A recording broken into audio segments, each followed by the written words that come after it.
From hobby farmers to weekend gardeners and everyone in between, Tractor Supply trusts 5G solutions from T-Mobile for Business to make shopping more personal.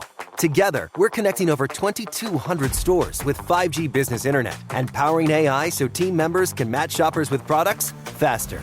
You're all set.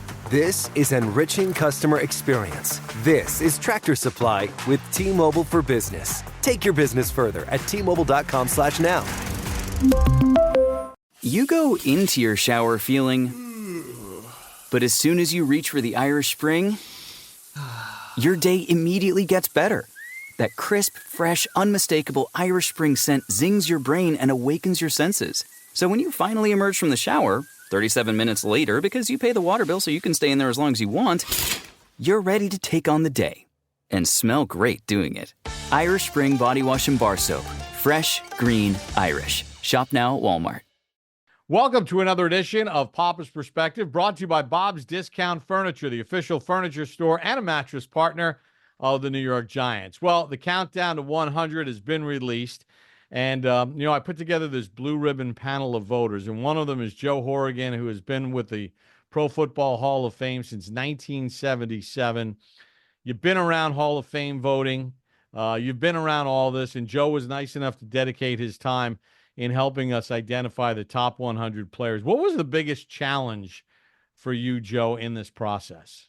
Well, always when we're talking about team specific, I have to keep remembering that, when you start looking and you're saying, gosh, you only made 2 Pro Bowls or 2 All-Pro teams, but that's on a given team at a given position that may have been locked down by somebody, for, outside of the team for a number of years. Like, I'm sure there were a lot of linebackers in the NFL that hated the annual All-Pro picks when Lawrence Taylor was playing, because that was a slot gone. So you always got to remember that. And that's always a difficult thing when you're trying to apply apples to apples. There were a lot of, we see it all the time at the Pro Football Hall of Fame. You see guys that you would say, oh, he must have been an All-Pro, his entire career. And he was maybe twice, because there was a guy named Joe Montana playing quarterback instead of, bouncing someone like a John Elway out in the year, when clearly he was a great, great quarterback. So that's the thing that I had to keep in mind all the time is, got to remember apples to apples and who else was playing that position over the years, not just on that team, but outside that team to measure against. Yeah, I think that's something why Carl Banks only made it to 1 Pro Bowl. He's got Lawrence Taylor being rubber stamped. Harry Carson had gone to, 10 straight, and I'm sure people had Giants fatigue. And, of course, the Saints had some great linebackers at the time, but the Pro Football Hall of Fame recognized him as part of the all-decade team of the 80s as the second team. So it kind of softens it. Yeah, you gotta wonder, what does it take? Right. He was perhaps better at his position, that than many others at other positions that were slam dunks. Right. Get the logic. So, Joe, obviously comparing eras was another interesting component of this, but I want to focus in on some of the guys that are on this list that are in the Pro Football Hall of Fame. Because, look, we don't need to discuss on this show Lawrence Taylor. We know where he stands in the lexicon. But, Roosevelt Brown finished number 2 in the voting, and I try to explain to fans that have questioned me via social media, how could Roosevelt Brown be number 2? And I say, think of Jonathan Ogden, who is probably of this era, one of the premier left tackles. Well, Roosevelt Brown was that as the first of its kind. Right. And that's kind of to my point. In the era that Roosevelt played, or Rosie, as I knew him, the era that he played, he was the man, and you can't not acknowledge that. I mean, when you're looking at an all-time, team 100 list, certainly he's got to be on it. But it doesn't surprise me at all that he was the number 2 vote getter, because he was that good when he played, and that's the concept, and that's a challenge for selectors who I never saw a bulk of his work. I saw it in film. I saw it in through the eyes of others, but I can tell you that through those eyes of others, he was every bit as good as anybody that ever played the game. So it didn't surprise me at all. Another name who's an American hero, and I know is near and dear to your heart because he's the first African American player to be inducted into the Pro Football Hall of Fame and still leads the Giants in interceptions. Emlyn Tennell is bigger than just the New York Giants when you look at his significance. Yeah, no question about it. You alluded to his military career. I mean, he literally was a guy that tried enlisting. They kept turning him down until he got into the Coast Guard, and then distinguished himself as a war hero, literally. But it was one of those guys. He was a pioneer in so many different ways. As an African American playing pro football, that alone, put him on a pedestal in my eyes because of the barriers that he had to break every week. And it wasn't just, I always get a chuckle out of somebody. They say, Marion Motley, Bill Willis, Woody Strode, and Kenny Washington broke the color barrier. Well, they broke the color barrier, but man, oh man, it existed for many years after that. They just opened the door. And there were the guys that played in 1947, 48, 49, 50 that went through exactly the same things that those four pioneers went through, but not with as much historical recognition. So you look at Emlyn, and he falls right into that category of being an outstanding player in a game where I'm sure there were a lot of headhunters out there, looking for him.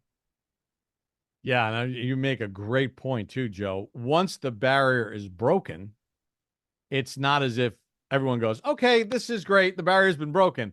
It went on. I mean, what they endured, and we learned about it in the Jackie Robinson movie about the enduring, but Sure. all of these NFL players had to endure it for years.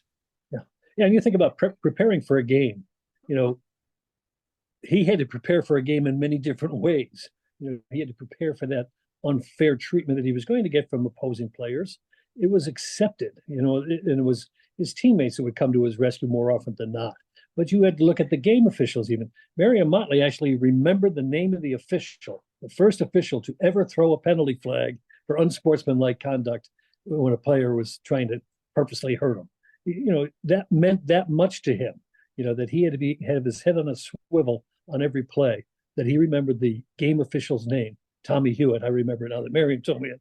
But that is such a statement in and of itself. I want to ask you about Ray Flaherty because he's been in the news lately as the Giants unretired his number for Malik Neighbors.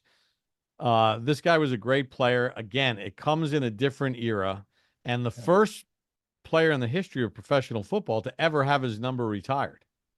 Yeah, and that's kind of a funny thing, and maybe he started something we wished he'd never done because it's become such an issue with unretiring numbers as some other teams have faced before too.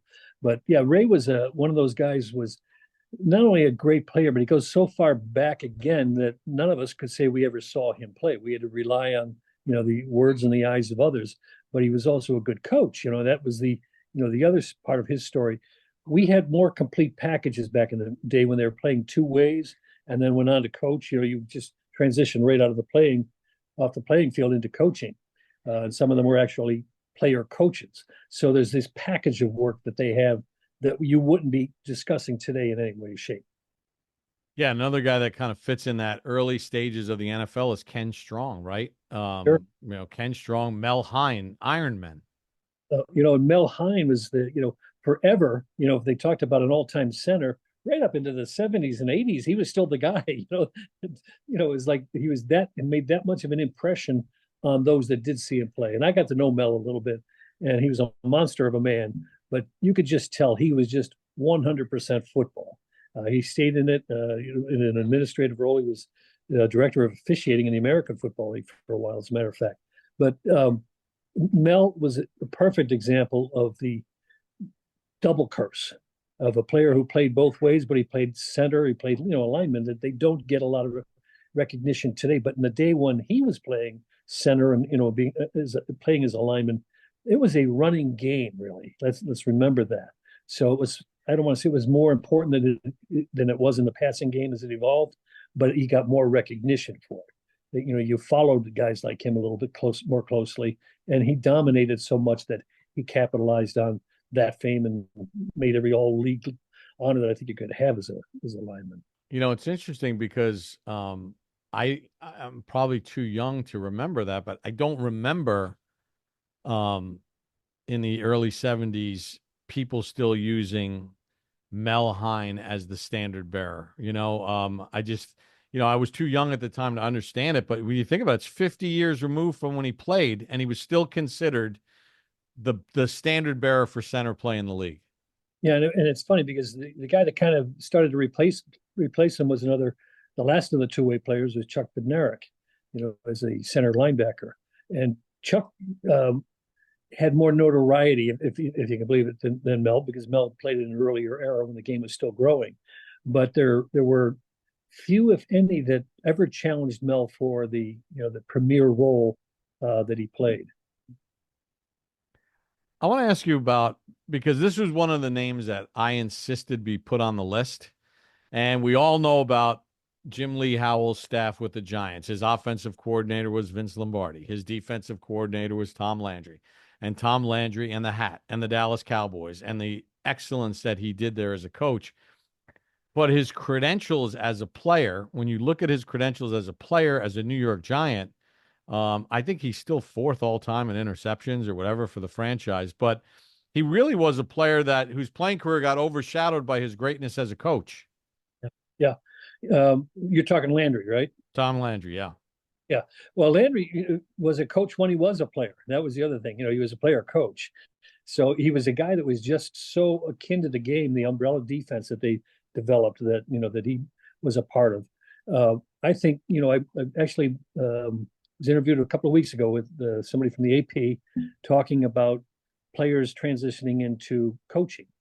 And I was saying how, oftentimes some of the greatest coaches were not as good of players as they were coaches.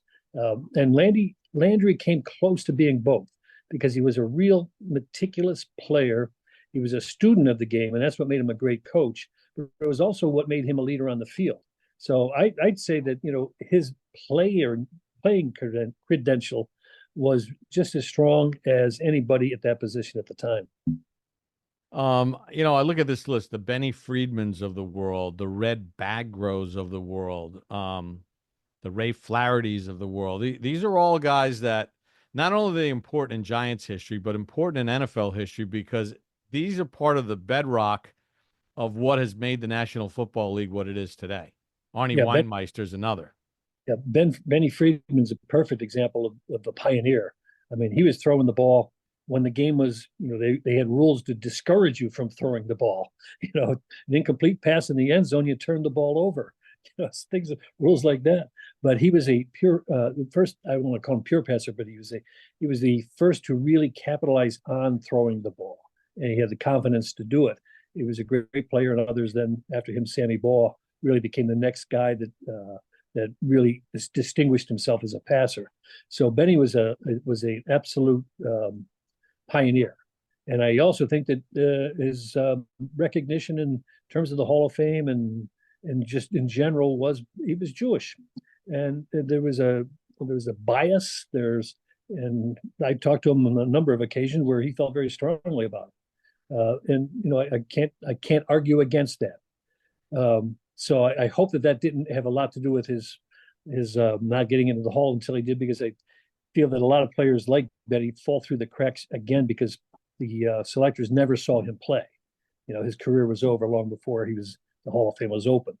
But Benny was absolutely a pioneer. Red Brad the same way. He was an end, which we think of in terms of catching the ball. Well, that was part of his job, and he excelled at that at an early stage because he had guys with the Giants that would throw the ball. But he was also a great blocker on offense and a defensive end. So, when people look at Red and they say, gee, I never even heard of the guy.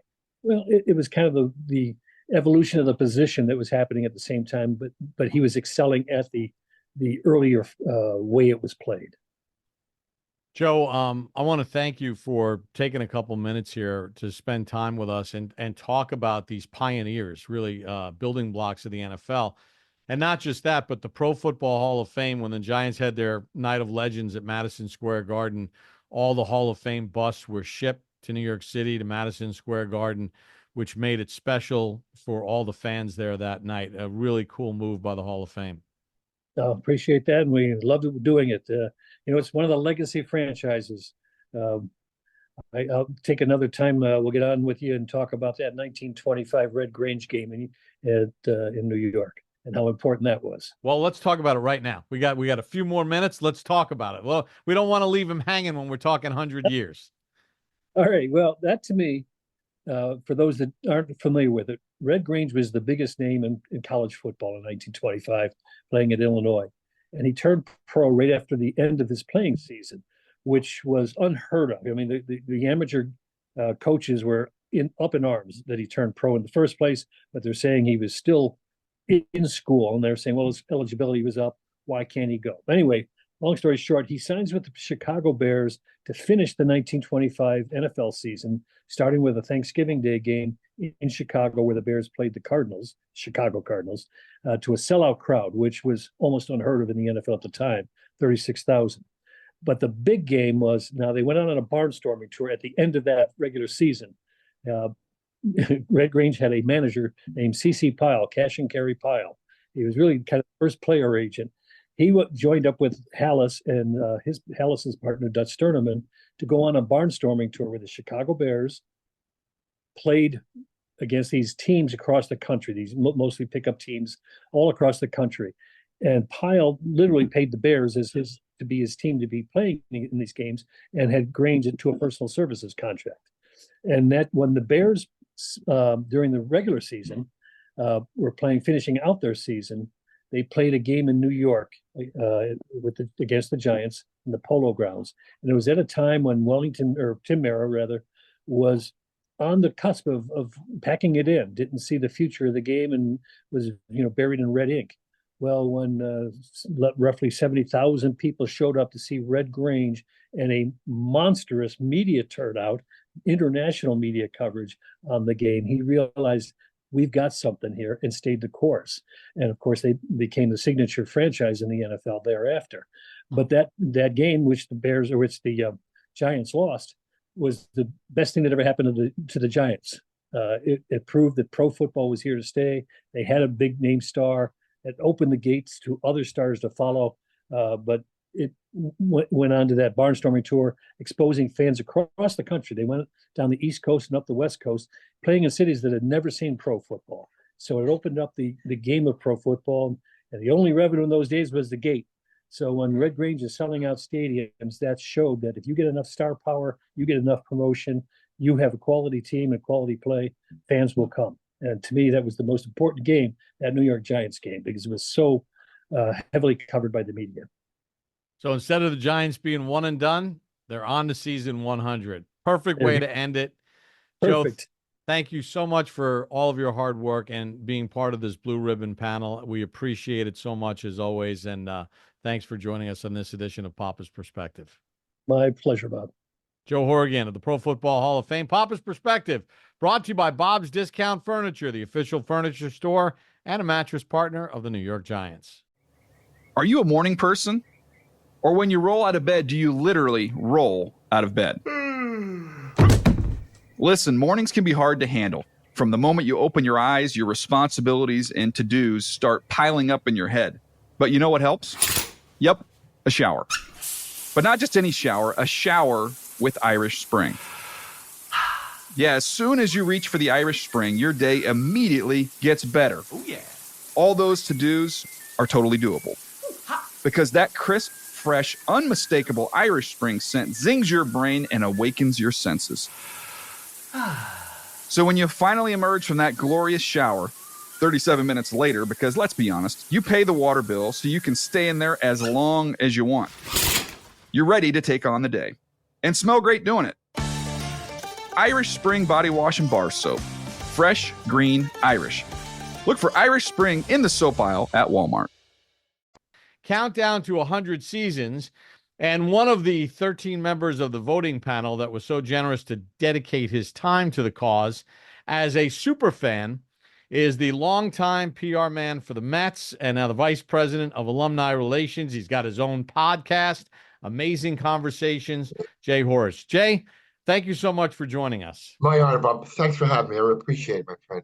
Jay, when you think about the 100 seasons and then being asked to be part of this blue ribbon panel, what were some of the things that went through your mind as you started to reflect on your time as a Giants fan? I've had season tickets since 1958. My first game was in '56 when we beat the Bears 47-7. I had season Yankee State behind a pole. I can remember Alan the Horse and Michi running right towards me in the overtime game. But I was a big fan of high school. I wrote a poem. Let me give the first verse of my poem. This is about a long time ago. The quarterback was Tittle by YA by name. He used his passing to gather him fame. What do you think of that? Pretty good. Nice. Can't believe after all these years I remember it. There's certain things you never forget. I remember Tittle's 7 touchdown passes, been to all the Super Bowls. I remember Eric Barnes on one play. I think he caught a pass for 50 yards in the game. I was a equipment manager special, so I broke my hand at the Herm Edwards game. I broke my hand, my radio, and my binoculars on one play. That's a little different than a sack, forced fumble, and a return for a touchdown. Well, it was the same kind of thing, but a lot of good memories. A lot of good memories. Jay, as we went about this process with you guys as the voters, the 13 members, I decided to break it down into groups of 25. So we did the top 25, and every position that a player came in got a point value. At the end of the day, we did not subjectively then talk about where people fell in. We let the vote fall where the vote was, just like you would do in Hall of Fame voting. How difficult was it for you to sort of differentiate between the different generations and the different eras when you were casting your votes? It really, I got the first 25, 40 were pretty much a given. The order was, juxtaposed, but I try to take care of my childhood heroes I got to the mid-50s. Homer Jones, Jimmy Patton, Dick Lynch, Rosie Greer, Cat Cabbage, Harlan's Farmer. I try not to forget the people I was identified with a youth, and when I try to work them in, I could. Like I say, I think my first 20, 30 were. Well, I don't think it probably wasn't much differential, but it got to the mid-50s. That's where it started to get hard. I didn't want to forget about Greg Lawson, Bookie Bowl, and Darrell Dess. The guys that I remember as a kid. It was just hard, and really, I probably could have gone to 150. And then we added stuff in the middle. I guess some stuff wasn't on. We added some guys which I forgot about. With just so many guys, at the end, I just hoped that I remembered everybody I should take care of the guys should be taken care of. I think it was a pretty good list, though, Bob.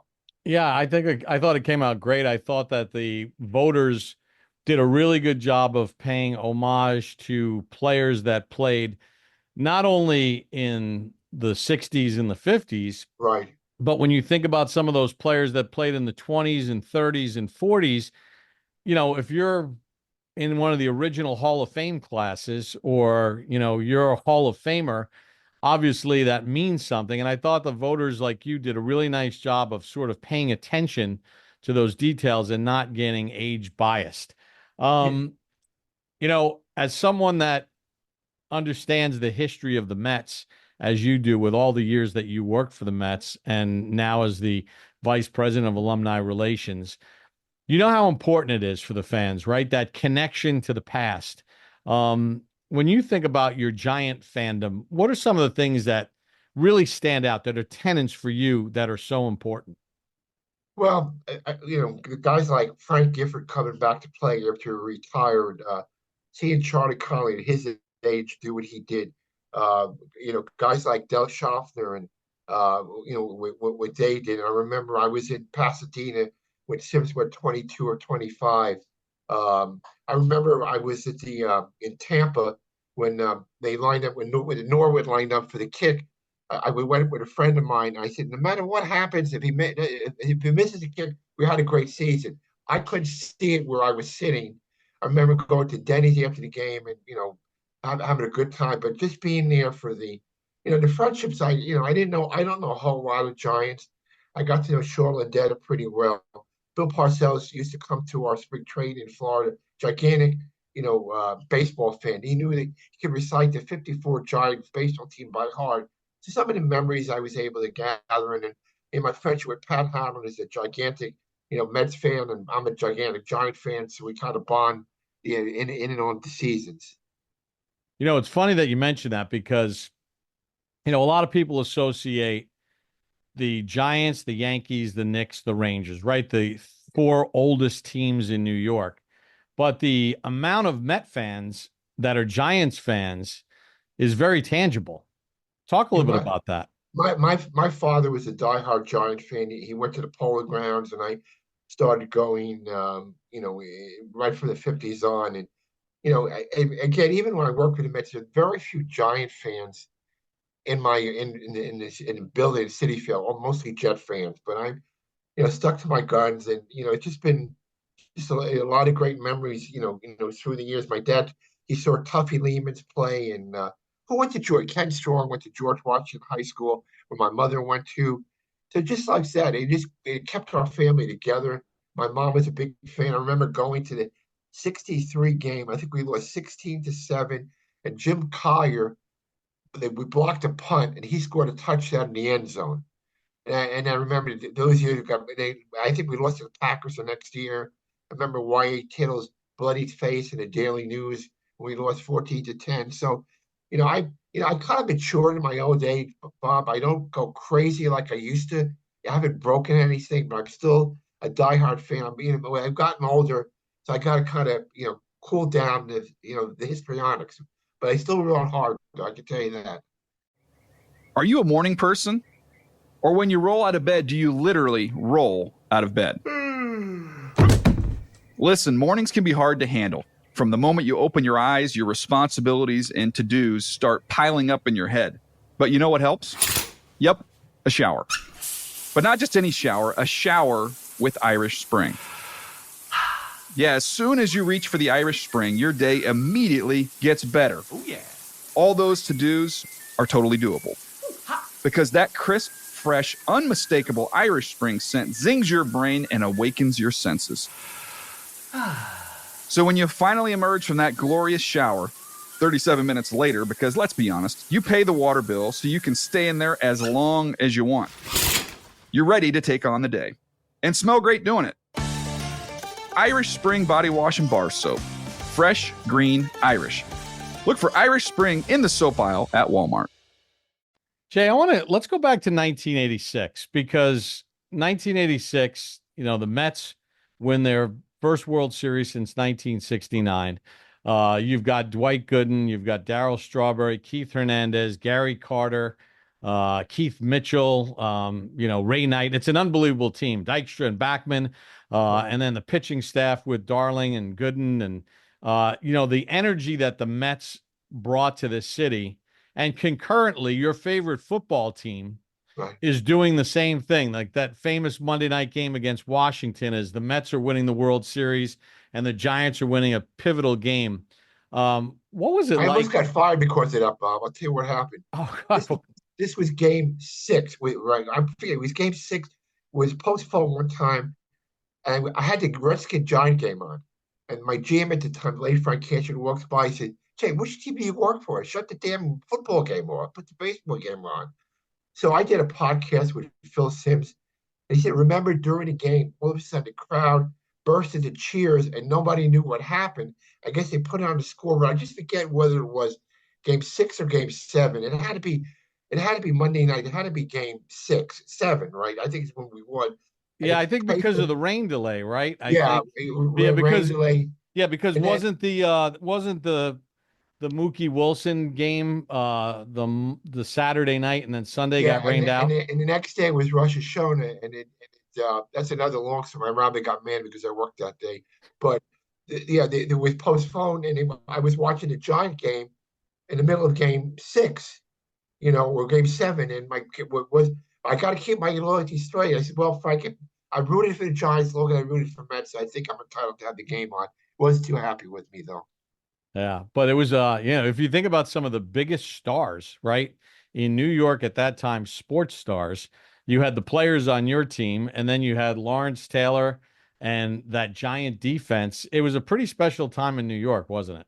It was, and I did a podcast. Harry Carson was nice to do podcasts with me, and he had a Mets jersey on. It really chilled me to the bone. It was an exciting time. I mean, I guess a lot of the guys were friendly. I remember Darryl told me he did a lot of card shows with LT, and Dwight is actually doing something with Lawrence this week. So there's a lot of bonding, and was we just had a really exciting group of guys on the team. And when I came to work, and I mean it was going to happen on the back pages, it kept me busy. I tell you that.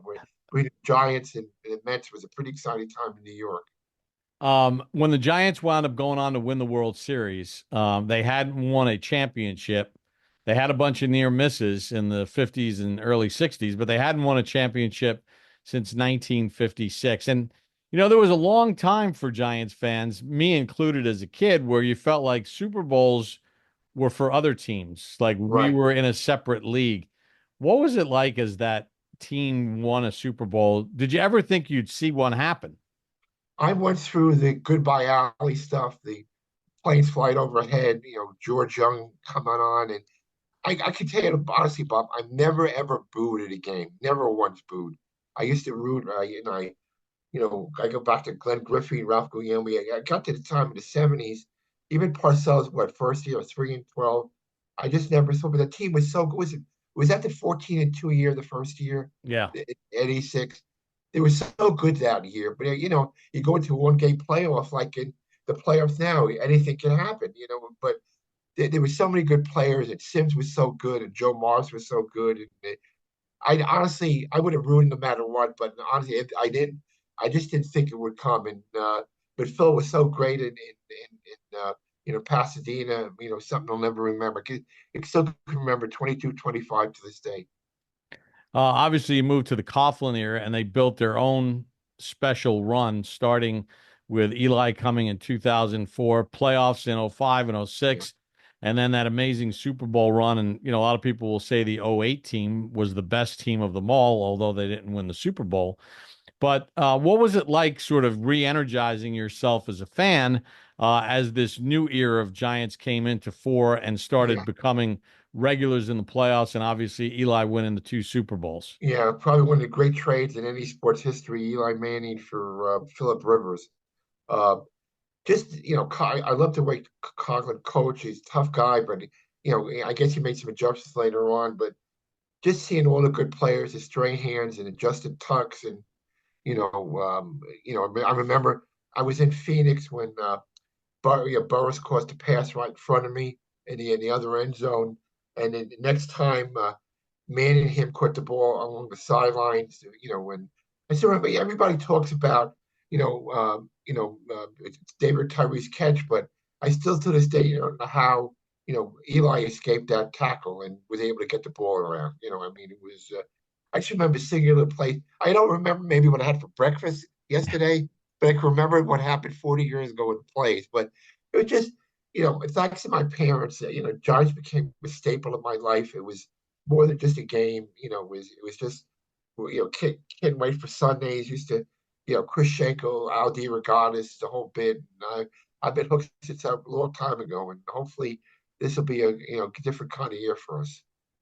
Jay, just kind of wrapping up, as you look at this list, over 5,000 men have worn a Giants uniform since 1925, a whole bunch of Hall of Famers, all-time great Giants players. When you look at the totality of this 100, what's the first thought that comes to your mind? Pros, they didn't play the game the right way. They were clutch players, played the game the right way, and they didn't take time off. They didn't, miss time because of injuries. I remember Gifford always get killed on the field. Just the way they approached the game, the professionalism with the coaches would do it, with Coach Coughlin and Coach Parcells. Just the way they played the game, and even when times were dark as it came up and won, like the Freeze Bowl in Green Bay. The Lawrence Tynes kicks. They always came up with the big plays. That's why I bet you every guy in that list had one big play during his career. That's I think that really encapsulates what those 100 guys were about. Jay, we appreciate you spending a little time with us. I want to thank you again for being part of that blue ribbon panel, and enjoy this 100 season. It's a pleasure to be involved, Bob. I hope to see you at the stadium sometime soon. We will. That's Jay Horwitz, one of the voters, one of the 13 blue ribbon panel voters, longtime PR man with the New York Mets, now the VP of Alumni Relations, joining us on this edition of Papa's Perspective, brought to you by Bob's Discount Furniture, the official furniture store and a mattress partner of the New York Giants.